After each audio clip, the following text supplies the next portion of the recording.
But a Samaritan, while passing by, came near and saw the beaten person. I saw my poor wayfaring neighbor beset by thieves and left for dead.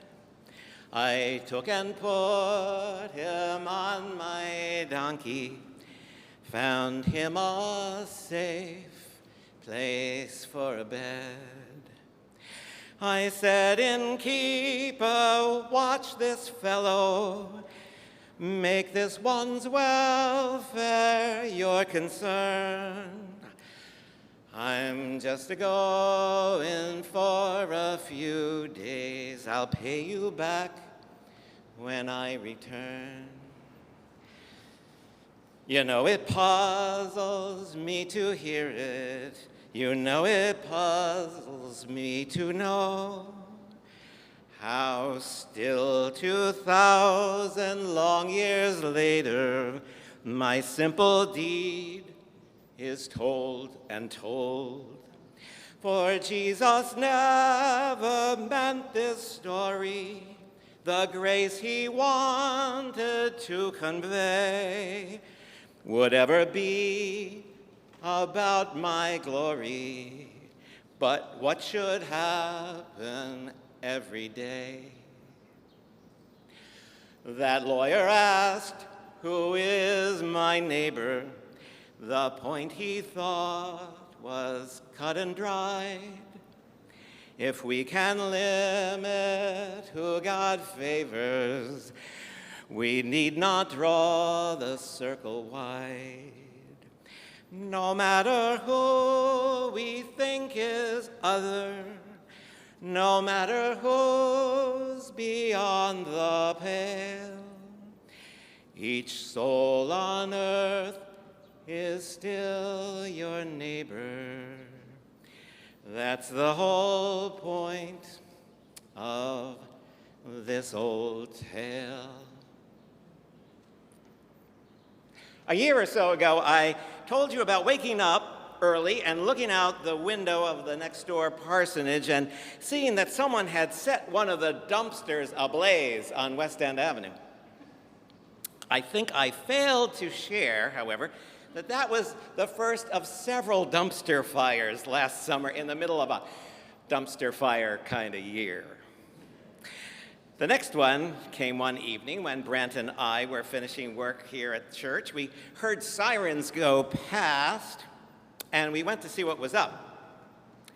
Someone had been unable to resist the enormous pile of recycled cardboard left curbside by the food pantry, and they had set it ablaze.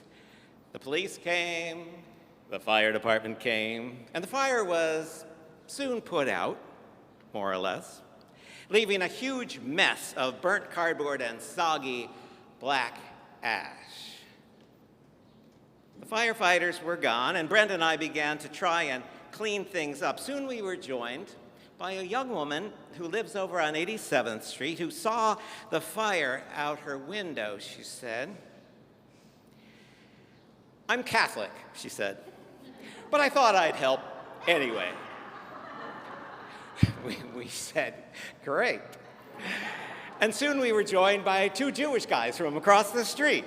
And I thought, this reminds me of the parable of the Good Samaritan.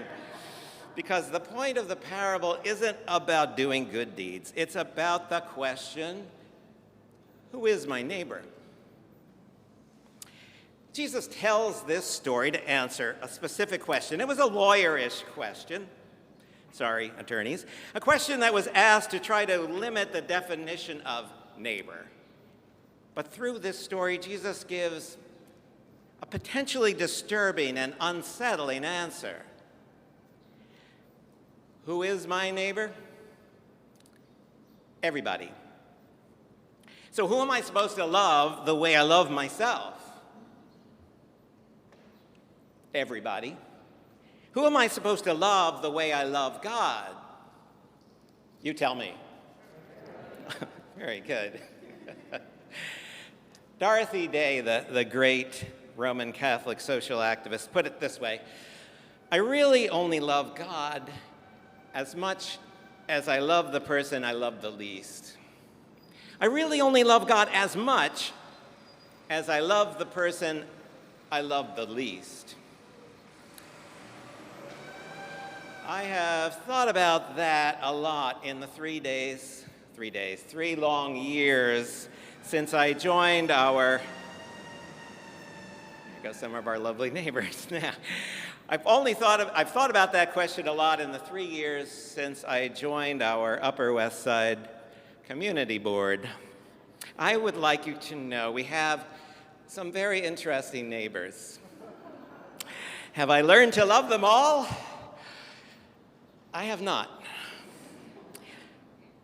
Let's look at the story. Jesus tells the story of a certain man. Jesus gives him no name, doesn't say whether he's a Jew or a Gentile. The text doesn't even specify whether it's a man. Luke uses the Greek word anthropon rather than andro, the generic word for people rather than the word for man. And the idea is that this injured person could be anybody. It could be anyone at all. And this person is distinguished and described only by their desperate need for help. That's it. As we've just heard, it seems like help is going to come. First, there's a priest. And then there's another holy person. And they conveniently step aside and cross over and pass by on the other side.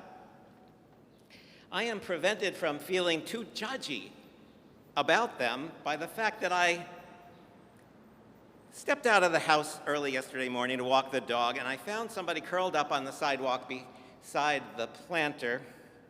I said, "Good morning," and they said something, I'm not sure what. I thought it's too early to see what they said, whether they might need something, if something's wrong. I'm not really in the mood, and I have to walk the dog. And this is the way I know that I'm not Jesus. When I was done walking the dog, I purposely walked around the block and let myself in through the church. I literally crossed over to the other side. It's worth noting that what takes 6 words to say in English, passed by on the other side, ancient Greek covers in one word that means passed by on the other side. I think the Greeks knew that this idea of avoiding involvement was common enough in human experience that it merits its own word. But after the priest and the Levite comes along this Samaritan. Jesus never calls the Samaritan good. That was our idea. That's something we came up with. At the end of the story, Jesus doesn't ask, who's the good one in the story? Who's the hero? He just says, who is neighbor to the robbed and beaten one? And what does this neighborish Samaritan do? This foreigner, this outcast, this person who would be hated and scorned by the audience that Jesus is talking to. Well, the main point Jesus makes in the story is that the Samaritan does.